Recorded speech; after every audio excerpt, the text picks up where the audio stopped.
Phone చేయగానే మేము వెళ్ళాము. అంబులెన్స్లో ఏమైందో మాకు డౌట్గానే ఉంది. అంబులెన్స్లో ఏమన్నా చేశారేమోనని. పోలీసులు వచ్చారు, వీడియోనే చూపించారు మాకు వాళ్ళు.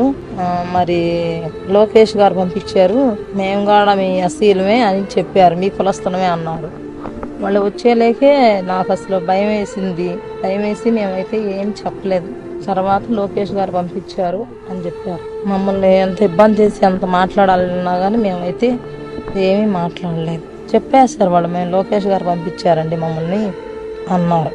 అంబులెన్స్లో మరి బాగానే మాట్లాడాడండి. ఇన్ని మాట్లాడిన ఆయన మరి చిన్న దెబ్బలే తగిలింది చేతికి, ఇక్కడ తప్పనిచ్చి ఎక్కడా దెబ్బ తగలలేదు. మరి ఎక్కడా దెబ్బ తగలినప్పుడు అతను ఎందుకు చనిపోతాడు?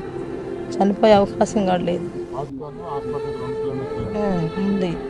మరి ఒక్కరావు దెబ్బకే చనిపోడు, ఏదో అంబులెన్స్లో జరిగిందనే మాకు అనుమానం.